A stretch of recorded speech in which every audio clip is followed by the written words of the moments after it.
Hi, Denise. Are we on the air already? I don't know. Are we? I don't know. But are you eating Doritos? Doritos it is. I'm drinking Doritos. They did not pay for this sponsor spot. So first off, apologies to Magic Spoon and Manscaped and Wow, you're Helix breaking the rules, and Sean. Blue Chew and all of our great sponsors. But another one of our sponsors, Ron Patel, sponsored No Profanity September.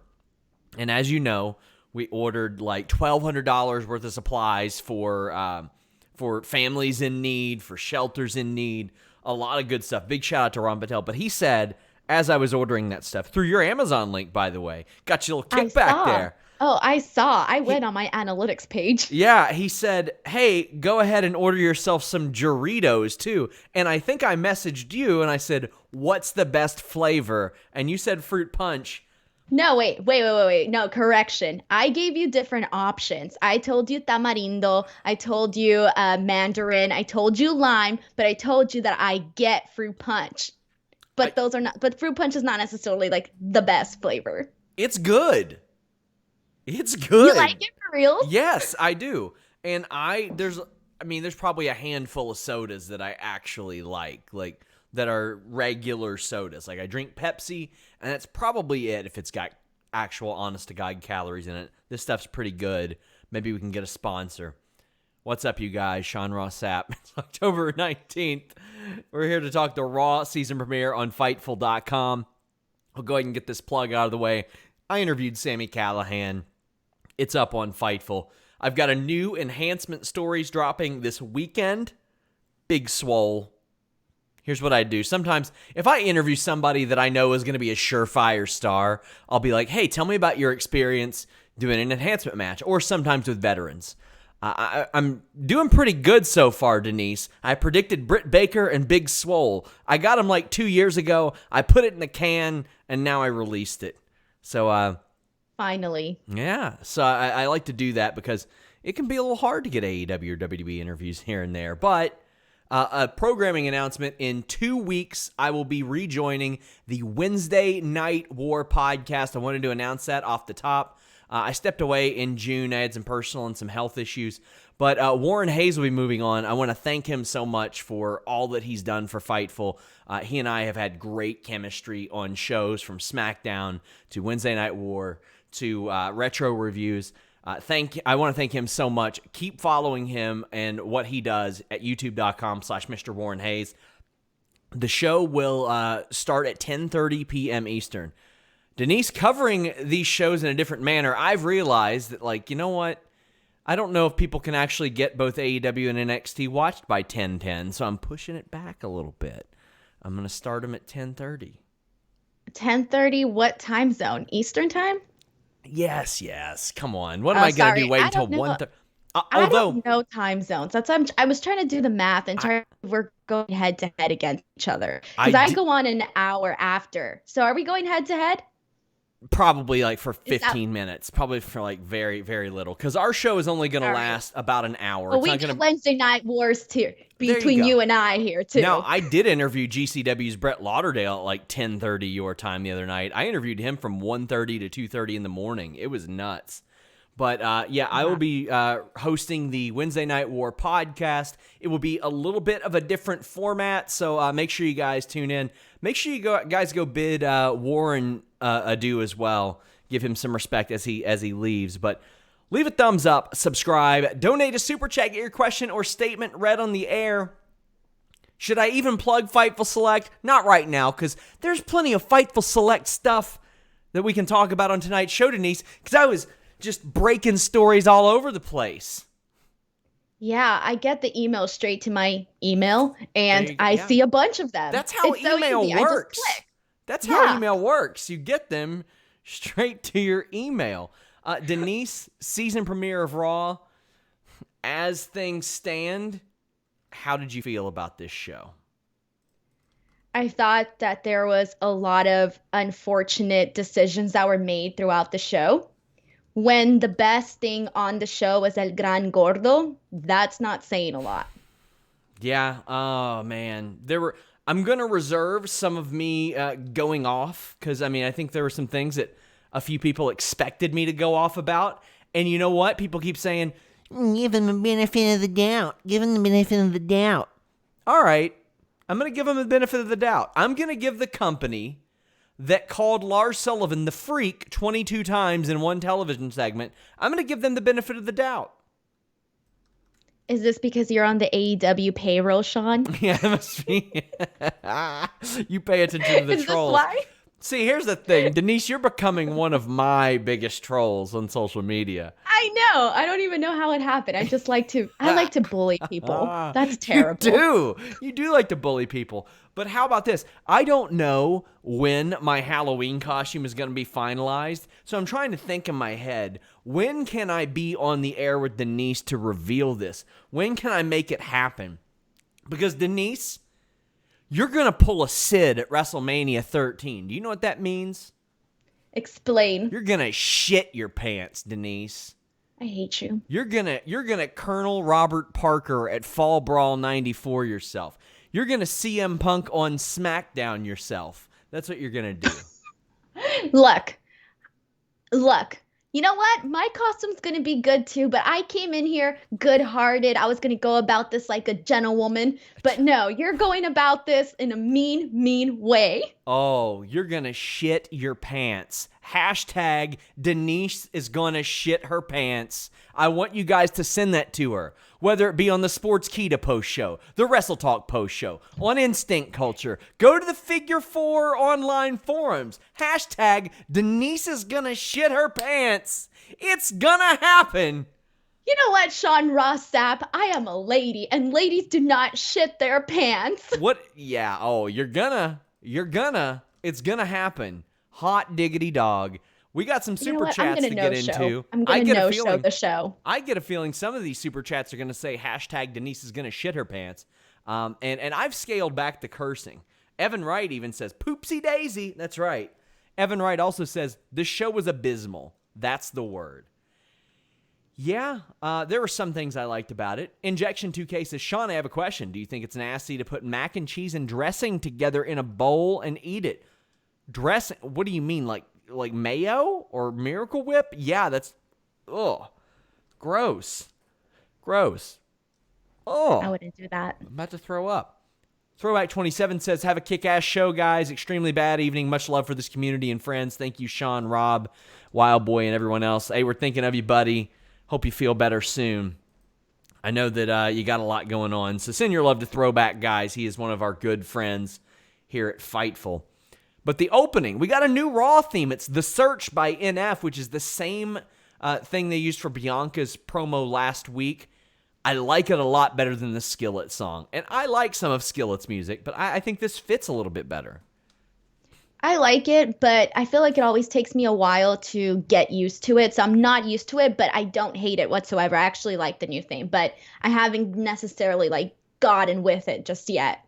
Yeah, I'm going to enjoy it a lot more than I will the Skillet theme going forward. I know that's for sure, because I went to it was the last SmackDown before Royal Rumble in 2010, and there was a Skillet song that was the Royal Rumble theme. And when you're there live, you hear that song 50 times throughout the night, and it was nuts. But we had The Fiend kicking off Raw. I thought it was a really good idea to do his full entrance for the season premiere of Raw. Realistically, ain't nobody tuning in for the season premiere of Raw because it is such. But if you're going to do that, I think that reminding people that this guy has one of the best entrances in wrestling is a pretty good idea.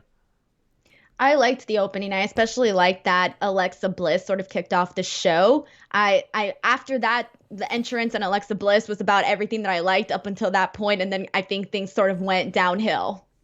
Yeah, I liked Alexa Bliss out there, but Retribution came to the ring and surrounded The Fiend. They could not have booked Retribution much worse tonight.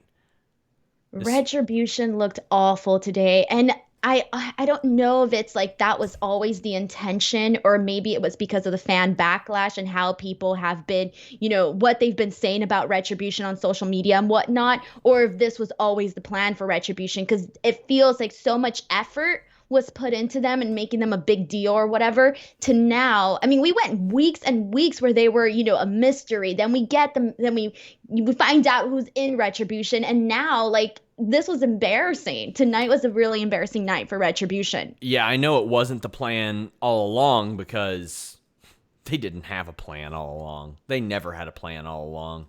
Woof. The Fiend disappears when Retribution shows up, and the Hurt Business shows up. Cedric does a giant tope con hilo on everyone. So they have to be pulled apart. They got to be just pulled apart and ripped apart. So they go to a commercial. Well, Denise, a commercial lasts probably 3 minutes, something like that.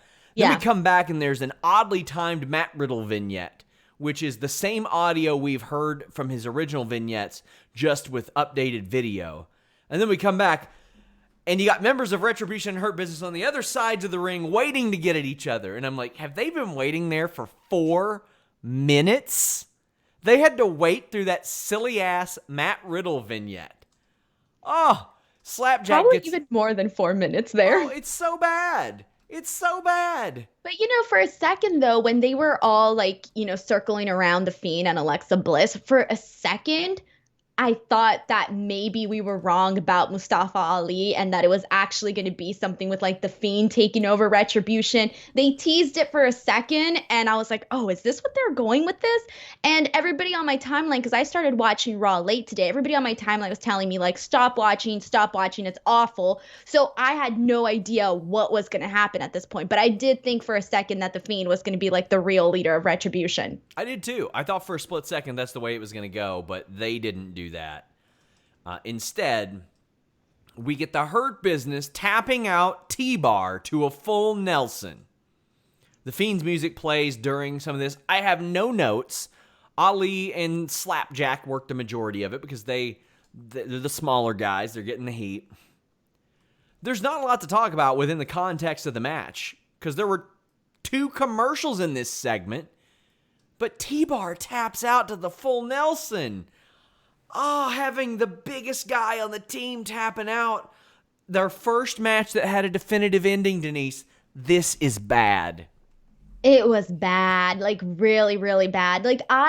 I'm telling you, I didn't think that Retribution would make them look like fools. They look like geeks. They look like nerds. It looked really, really bad. The fact that he tapped out and I get it. If it's anybody else, okay, fine, tap, whatever. But these are supposed to be these rambunctious group of rebels or whatever you want to describe them as. But they're supposed to be cool, right? Isn't that the idea of Retribution, that they're supposed to be cool because they're standing up to this corporate entity? And the fact that he just tapped, I mean, it was not good at all. It was not. I'd rather them have rolled somebody up or just pinned, but to have him tap out into a full Nelson, not the most imposing finisher ever, even if it's from Lashley. Oh, man. They already beat this team.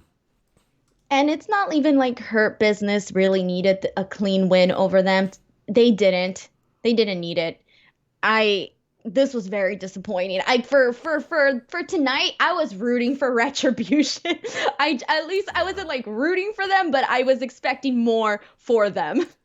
Rakshit Khanna says, can WWE botch Retribution even more? It's outrageous. Well, yeah, the Fiend comes out and beats him up, and T-Bar has to save Mustafa Ali. These guys came up and beat up everybody on the roster. Come on, you all know what happened. You all were, hopefully, I assume, watching the shows, and if not, hopefully you were listening to us complain about it. They never had a plan for these guys. Never had a plan for these guys, and it's showing. Evan Wright says Slapjack got knocked TF out from what I saw. Can't pretend I even cared that much because they were throwing this away, their biggest angle on Raw. They were throwing it away in the opening of Monday Night Raw, so there's no way there was going to be a satisfying ending. No freaking way. Nerd Guru says Vince McMahon's finger is so far away from the pulse. It is embarrassing. Yeah, it is. And it's been that way for a long time. He's 70-something. He does not get it anymore. Maybe at some points he'll have some flashes. But dang. The Jam one, Ryan B. Jam says, Retribution doesn't look buried, but that whole thing made them look weak. Teabag tapping and getting destroyed by one guy makes them look weak. It does. Even if that one guy is the Fiend, Denise, because we have seen the Fiend beaten up by one guy in the past. has Retribution ever even won a match now that I'm thinking back to this? Because I remember they lost their debut match, didn't they? I feel like they did. It was a DQ. They didn't have a DQ. finish. Okay. Yeah. It was a DQ or There no you contest. go. That doesn't count at all.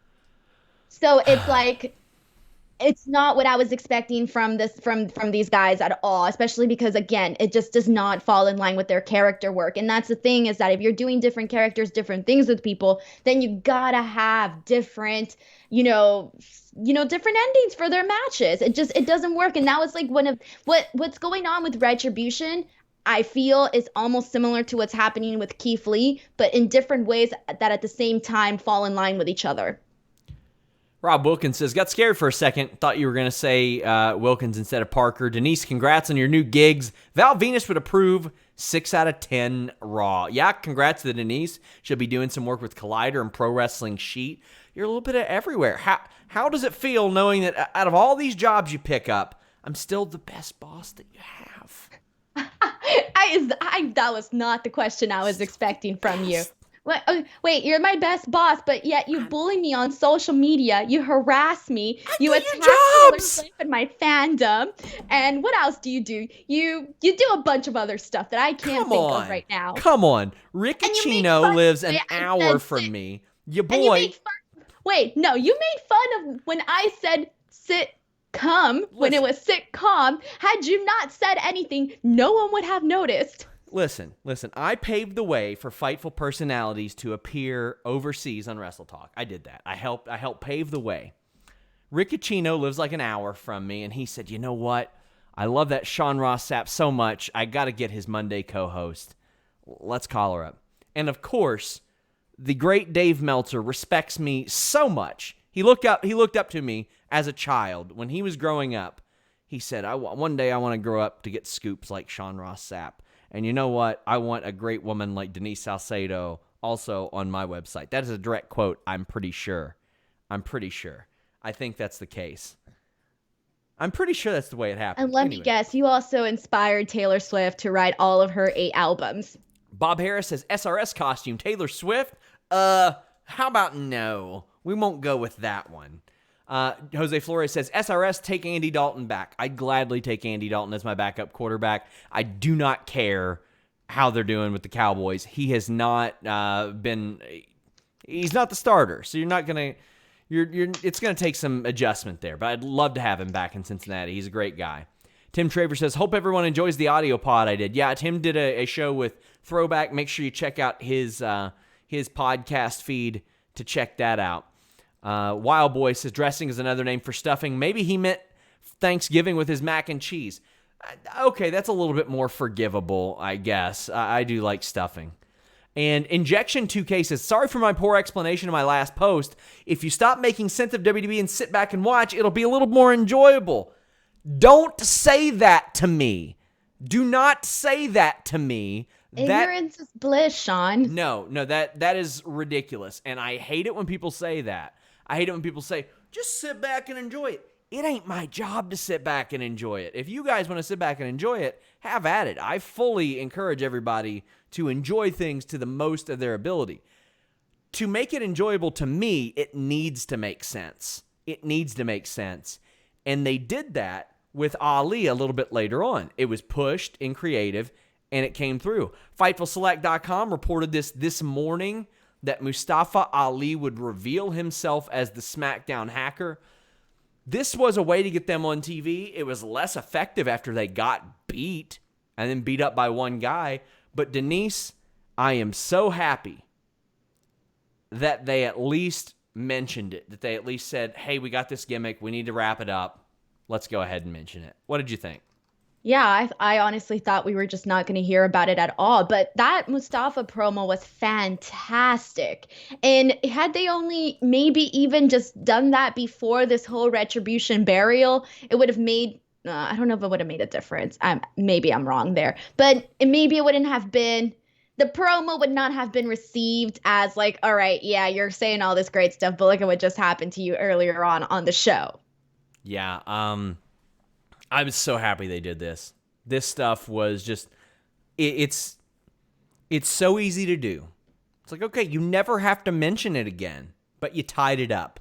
You gave it some finality. You were going to do something with it, but you didn't. So I'm glad that they did that. I wish the booking made sense as well. Later on, Titus O'Neil pitches himself to be in the Hurt Business. And they say they're in business, but then they attack him. This was, I guess a way to make them look like heels, but you got 3 heel acts. You basically had 12 heels fighting each other in the opening segment between Hurt Business, Retribution, and Fiend, which I'm okay with. It's just not the way WWE tends to do stuff. I don't mind it because I almost felt like every single week, MVP was trying to recruit someone new to the Hurt Business. And it's kind of like, okay, we're not just accepting everybody. At least there's that feeling that, hey, you got to be somebody special, that we want you to be part of this. Yeah, I agree. FightfulSelect.com also reported this weekend that Jordan the Ninja, as we knew him from Akira Tozawa's act, the bouncer from Raw Underground, Jordan Omagbehin, would be serving as AJ Styles' enforcer or his bodyguard. This is something that was talked about before the pandemic, actually, and they finally did it. What do you think about giving AJ Styles a heater? He is 43 years old. You got to adjust the act at some point. But Jordan got in the ring and threatened the ref after the ref threatened him to leave the ring. How'd you feel about this? I like the fact that they put him up with a bodyguard. It's something different, something that, we haven't really seen with AJ Styles. And it works, too, because AJ Styles, he's incredibly talented, but he's a very, very small guy. And if you think about, the stereotype for small guys, short guys, is that they have this, big ego, right? That they're egotistical or they have to make up for what they lack for in size. So I think the fact that, having a bodyguard contributes to that aspect of, your basic stereotype of short guys. So I liked how this all played off, but I like the fact that, AJ Styles is selling himself and really saying he's here and blah, blah, blah. He's going to make all these things happen, whatever. And then his bodyguard is literally just standing there stern face. I thought that was cool. Yeah, I did too. I think that he's got to grow. And if you're going to have somebody to grow with, AJ Styles is a pretty solid option. I think that would be a good idea. It's just, I hope they go through with it and don't just completely abandon it, because they have a habit of doing that, especially with Muscle. They just have a habit of bringing people on, then abandoning them. Jackson Andrews comes to mind when they had him with Tyson Kidd. They do that, and then they're like, okay, let's move away from this. They did it with Big E and Dolph Ziggler after a while, but a fine match. Riddle does his rolling German suplex or gut wrench suplexes and did a nice fisherman suplex. But he walks into Jordan, rolls in, gets kicked, and hit with a Styles Clash. And that Styles Clash looked a little funky. Riddle wasn't getting his arms around, or he was swinging too much, or something was weird, because it felt like AJ Styles really struggled to get it in there. It looked like Riddle would swing his arm every time that Styles would swing his leg, and they were just off. And this was their third match since the summer. So Raw has drafted rematches from SmackDown. A fine match, but Riddle's dead in the water right now. He's just dead in the water, unfortunately, for him. It didn't feel like anything new, having AJ and Matt Riddle. Yeah, it was a good match, but at the same time, I didn't necessarily think that it made Matt Riddle look that great. And I don't know if this is obviously because of what's going on in his personal life, or not his personal life, but I guess his public outside of his character life. But it feels like, okay, with this match, the way he was, looking, it didn't come across good for him. He kind of looked like he was being a scaredy cat, sort of, which I thought was great, okay? But it just didn't work for me. Yeah, we get a super chat. By the way, donate a super chat, get your question or statement read on the air. Throwback27 says, if you need to improve your moveset and not be like Mike Tyson Punch-Out, losing a game of 8-bit Nintendo, upgrade your game to 16 bits. Blue Chew. Well, we don't have Blue Chew on the docket tonight, Throwback, and I do appreciate the super chat and appreciate the segue, but whether you got 18 bits, 16 bits, 32 bits, 64 bits, or 9,000 RPM, Denise. 9,000 RPM. What you're talking about. What am I talking about? The Manscaped Weed Whacker 9,000 RPM motor-powered 360-degree rotary dual-blade system. Listen up, fellas. New Manscaped product alert. They just released the Weed Whacker. And I know we talk about whacking an awful lot on this show, but it's the nose and ear hair trimmer. Take a look in the mirror. You're going to see hair sticking out when you're getting older. It's time to keep them looking clean. You can't look clean. You got hair just growing out of everywhere. Girls don't like that, by the way. It grosses us out big time. Exactly. It grosses women out. And I know a lot of you have been home. You've been living. I mean, come on. Let's be real. Me, Sean Ross Sapp, you know the drill.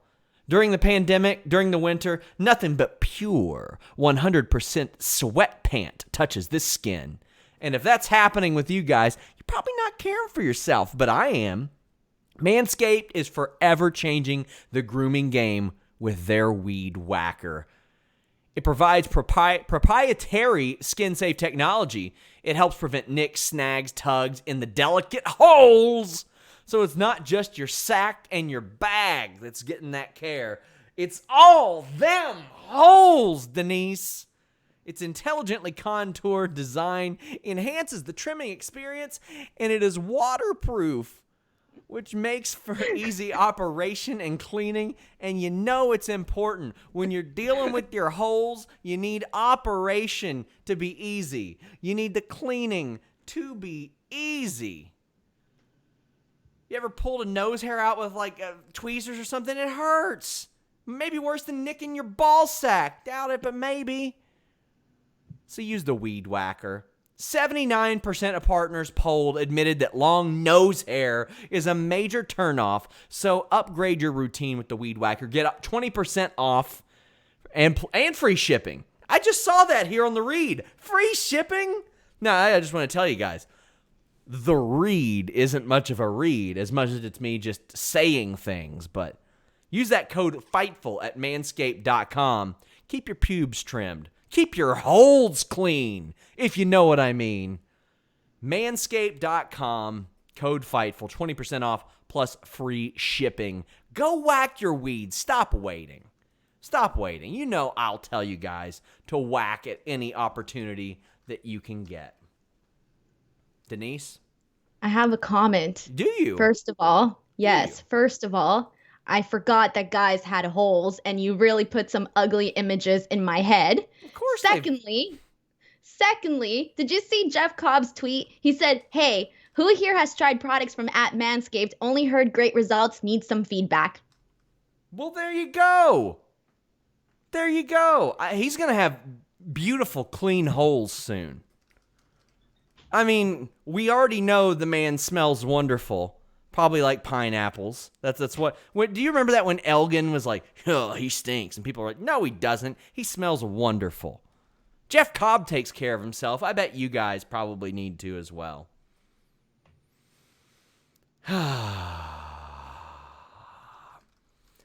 Trevor L. says, someone make a montage of Denise's reactions.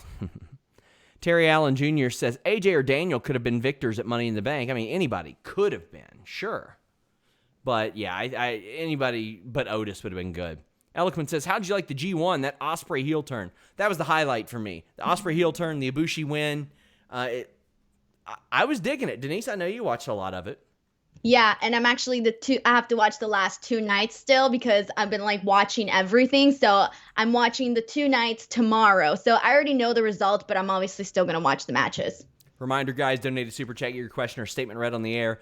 Demon Diva, friend of the site, says, super chat for my dog Roman, who made his Raw debut tonight. Roman was in the Thunderdome. I saw that. Roman That's so cute. Is a little duty. The Nerd Guru says, is Retribution set up for something big for Survivor Series? Or are we doing red shirts versus blue shirts versus yellow shirts? But if I had that info, I would report it. I do not have that info, and I doubt they're set for anything big. Denise, what do you think? I feel like we will be seeing that. I feel like because they have done it in the past, we might see it again. Yeah. Evan Wright says, John Silver appreciation super chat for breaking both Anna Jay and Chris Statlander on BTE. Had to send for both of them. The guy is hilarious. That guy is getting himself over big time on BTE. He's amazing. Elias performs a song. It didn't suck.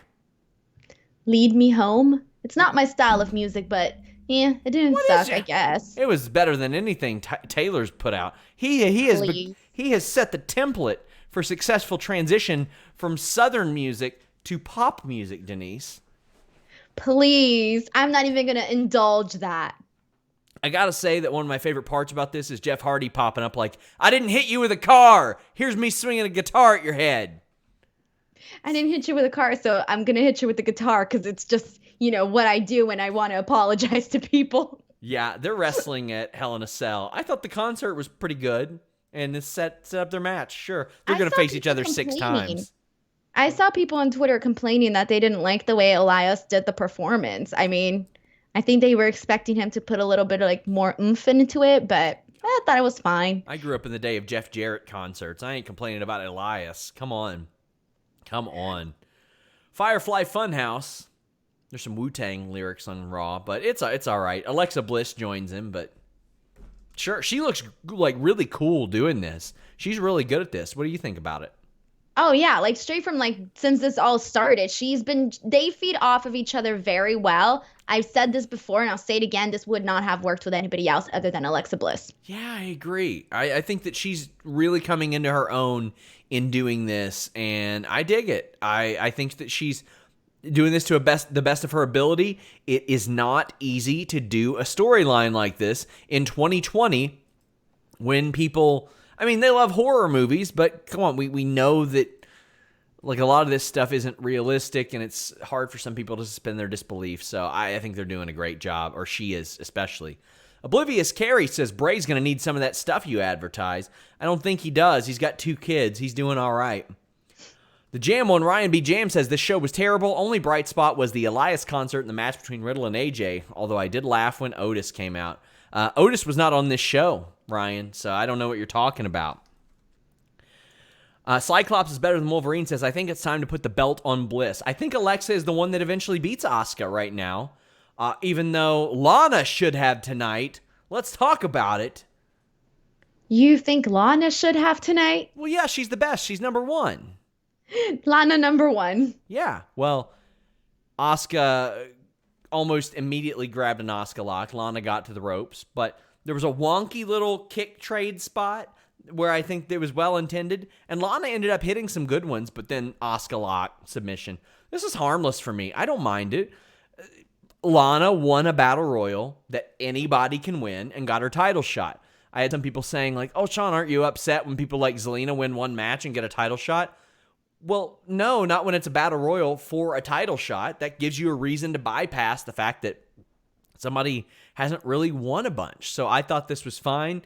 It's a title match on Raw, and it's Lana. Sure, whatever. It didn't bother me at all. I prefer seeing these types of matches than seeing Asuka, who's the champion, put in these 6-man tag matches or all of these, mess of things where she doesn't even belong. It's she's your champion. Protect her and treasure her a little bit more. So I do agree in the sense where, yeah, Lana earned this opportunity, earned in a different sort of perspective, but she earned it, and they had their match. Asuka won. She's the champion. Who else is she going to be facing? They're just getting started with, new talent coming onto Raw, but even then there still hasn't been that many. Yeah, and I'm completely fine with this. I like when they do it in AEW a lot. They had no plans for Jake Hager at the top of the cards. They were like, you know what we're going to do? We're going to get him 4 or 5 wins. We'll have him face Jon Moxley for the title. Moxley will beat him. Everybody knows he's going to beat him. But so what? It's a title match. It's a fine match. And Jake Hager can go back to doing what he's doing. I like that. I wouldn't mind if they did that with Peyton Royce or somebody. If they're not going to push her big, give her a few wins and then say, okay, she's got a title shot on Raw. Asuka can beat her, and at least maximize what you're doing here. But I feel like that's the problem, though, right now for the Raw Women's division is that we're either seeing... there are problems. There are We're lots of not problems. seeing anybody get built up to even be somewhat of a worthy opponent for Asuka or whoever the champion would be. It didn't matter. We're seeing the same thing. We're seeing the same tag matches over and over, the same random, 6-woman tag, whatever. And then, you have this, you just had the battle royal and then some meaningless matches for Asuka. But there really isn't anything or anybody coming up that I feel would be something good for Asuka or for just that. This person didn't send a super chat, so I'm not going to say their name, but they sarcastically said, who's she going to face? Shayna effing Baszler. You know what I'm sick of? I'm sick of Asuka defending the title and being involved in the tag title program. I'm tired of that. You got a bunch of people on the Raw women's roster. You got Asuka, Alexa Bliss, Charlotte Flair, Dana Brooke, Lacey, Lana, Mandy, Nikki Cross, Nia, Peyton. You got Reckoning from Retribution, Shayna. You got a bunch of people on that roster. Asuka doesn't need to always be in the tag title picture too. The tag title the tag champs don't always need to be coming after the world title either. Those tag titles were created so you could highlight more women, not the same amount of women. Nia Jax came out and put Lana through a table. It's funny. It's very funny. It's not going to stop being funny anytime soon to me. It stopped being funny already to me. I get bored. I'm just like, all right, here we go again. This is happening again. I think after the this was the 5th time. The last 2 times I was like, all right, I'm out already. Yeah. I love it. I think it's great. Lana is great at doing it. Asuka fended them off, and I'm like, whatever. But I saw Asuka in the tag title picture throughout the summer. I don't need to see that again. Highlight more women. There needs to be a separation between, okay, these are the women that are going for the tag team bouts, and these are the women that are going and trying to earn their way up to become the women's champion. I feel there really needs to be a clear path for certain women, and right now it just feels like it's anybody's anything, and it's not working because then you get messes like you said, putting Asuka in these tag matches, and for me that doesn't make the Raw women's title look that prestigious. Like that should be like, oh, like she's on another level, like for me to even be in a match with her would be a big deal, and that it doesn't feel that way right now. Few plugs for this week. Check out The Distraction Tuesdays and Thursdays. The List and Your Boy, our weekly news show on Wednesday. This weekend's a big one. We've got UFC coverage. Shaquille Majuri and David Tease have been rocking it. This is a rare afternoon UFC pay-per-view. Khabib versus Gaethje. It's going to be awesome. Then later that night, Impact Bound for Glory. I'm doing a live post-show. Make sure you guys tune in. Then Hell in a Cell this Sunday. I'll be doing a post-show after that as well. Check it out, guys. And we got lots of interviews dropping this week. Up next was one of the most nonsensical and boy, is that saying something on this show. One of the most nonsensical things on the show. Cyclops is better than Wolverine since the super chat and kicks it off. Why break up Peyton to put her on a random team? Well, I don't get the feeling this team is going to last very long, but Nia and Shayna say that they both run the division. They challenge anyone to come out and do something about it. Mandy and Dana come out and I say, cool, that makes sense. They've been teaming together. They've been winning matches, Denise. I was all okay with this at first. But it doesn't end there. Oh, it doesn't end there, Denise. Then it's Lacey Evans. And I think, who did they... What? Why? I couldn't even form the thought. But I do like that they were trying to one-up each other. They were trying to upstage each other. But why would you split Billy and Peyton if that's the case? Make no mistake. I love the Iconics together. I think that Billie Kay can be, and I mean this, the greatest women's comedic wrestler in North American history. I think she is that funny. I think she's hilarious. And there are some people that look at that as an insult. I don't.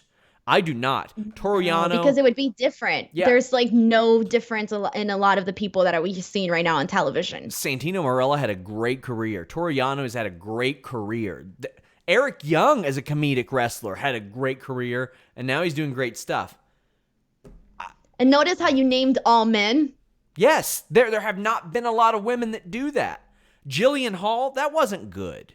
That was not good. No, that was gross. Jillian Hall, a lot of people don't know this. She was capable of doing like 450s and stuff. They took the athleticism away from a woman like that. They're not short on athletes right now.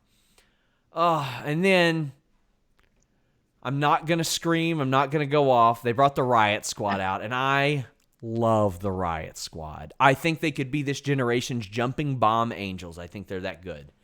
But they are a SmackDown team. Now, I had so many people saying, oh, well, there were a lot of Raw people on the SmackDown premiere. Okay, I'll wait. I'll wait and go off about this. Because Seth Rollins did his farewell last week. So, okay, I won't go off about this. But it's stupid, Denise, because they didn't win the match and they didn't lose the match. So why have them in the match? It was pointless, and them being there made no difference, didn't change anything, nothing. Honestly, this was not good at all. They could have easily just done, just Shayna, Nia, Mandy, and Dana, and that's it even. But I feel like, that's the problem with the women's division, is that they feel they have to include everybody, or else, oh man, we didn't include this person. People are going to get mad or whatever, or we need to include, more women. Make it feel important. And it didn't feel important to have, the Riot Squad there. It just really didn't. We had a super chat. I wish I could remember who sent it. My apologies, but they mentioned that Jimmy asked me how long it'd be before they screwed up the brand split, and I said they wouldn't after this week. I'm going to give them the benefit of the doubt. It was Evan Wright. I'm going to give them the benefit of the doubt and say that they won't after tonight, because they said, last chance. Last chance for what, Denise? It was not a title match. And it's not their last chance, because Shayna and Nia can come over to SmackDown and defend those damn titles. That's true. See, I almost fell for that, because when they said it, I was like, all right, yeah, last chance, and that's it. I didn't put any extra thought into that. Unreal. See, there you go. Ignorance is bliss. Oh, man. Lacey gets dragged outside, or Lacey gets Samoan dropped. WWE needs a showrunner to make sense of the stuff they do. It insults the intelligence of the viewer. Guys, I'm telling you, if you're going to tell me, oh, stop trying to make sense of it, watch another show. This ain't the one for you. This ain't the guy for you. Sorry. But it's like that for everything, though, just not just wrestling. It's like you watch a TV series, you're going to go out and you're going to, analyze the storylines, and you're going to talk about the characters. Not the ones I like. I'm sorry. I thought you meant none of them made sense. I thought you meant none of them. No. I'm just saying that, fans of shows, they critique what they watch. Even if they're fans, they still critique what they watch, and that's normal. Yes. I was about to crack this bottle and come at you. Jagged edge. No, I was like, what are you talking about? I have so many people that are like, oh, but all kinds of shows don't make sense. Not the ones that I like. They tend to not. A baseline making sense, that's pretty easy. That's pretty easy for me. And I had so many people saying, oh, they're the Raw tag team division, or they're the women's tag team division. They can jump brands. No, they can't. That ain't the rule. The rule is the champs can do that. They don't do subtle in WWE. They treat you like you're a 6-year-old moron and make sure you know it. That's just mean, Sean. They do. Nerd Guru says it's not. I don't feel that way. Nerd Guru says it's not Asuka's fault, but Becky made that title feel like the biggest thing in the company. I mean, she was the biggest person in the company, too. And Kenshiro sends a super chat and says, felt bad my question got answered without this. I appreciate you. Thank you for doing that. Evan Wright says, ODB is my favorite comedy woman ever. She did a good job of it. She did a really good... She's still getting booked by people. Still getting booked. And because it was very unique, you never saw a woman really act that way. Yeah. Kofi Kingston defeated Sheamus. They've only had one singles match in the last 9 years. And this was a good one. They beat the crap out of each other. Sheamus did an awesome gunslinger. They countered the white noise with a leg sweep off the second rope. Trouble in Paradise gets the win. This was the longest match those two have ever had against each other. I did like that Sheamus called them 2 turds of the New Day. Did you see my comment? Did you not see my comment? I don't look at your Twitter. Well, so I left you a comment on that post. Did you? And it was funny. And now I feel bad that you didn't see it. I'll be the judge of that. Let's see. Yes. Go read the comment that I Let's left. see. And I gotta Google or I gotta search I all used this. some wordplay, and I would appreciate it if my wordplay was acknowledged on the show. Oh God! You finally get fartions. What? No, fartions. Fractions, fartions, turds, two turds. You see, wordplay, Sean. That tweet was gold. I don't care what anyone says. Oh, Denise, no. Hey, I got likes on it. It was good. The Nerd Guru says the whole show Kofi excluded made me feel dumb. Yeah, me too. Big E was on the Thunderdome. Pass it to DJ says, if a singles run doesn't work for Big E, do you see him recruiting a new member to New Day? No, I don't. I think they are New Day. There will be no extras. There will be no Darren Drozdov. There will be no Heidenreich. There won't even be a Crush. There won't even be a guy that fits in with them really well. They are the New Day, Denise. I don't know. I mean, I had hopes for Keith Lee in terms that I was like, okay, this is a guy that's going to be pushed really well and they're going to do good. And so I don't know if I necessarily have the same hopes for Big E. Evan Wright says, such a shame us people had to hear that. Oh, man. Colt Badeau says, WWE ties in the Hacker, has Otis reunite with Mandy and Tucker cleverly. Braun sells his Roman match, but acts like we don't know who AJ's bodyguard is. They mentioned that we know who AJ's bodyguard is. They mentioned him being on Raw Underground. Sometimes they insult us, sometimes they don't. Yeah, I mean, but traditionally, I expect them to treat you like you're a 10-year-old kid. August 3 says, Miz cut a fire promo on Otis. Don't know what you're talking about. He was not on the show.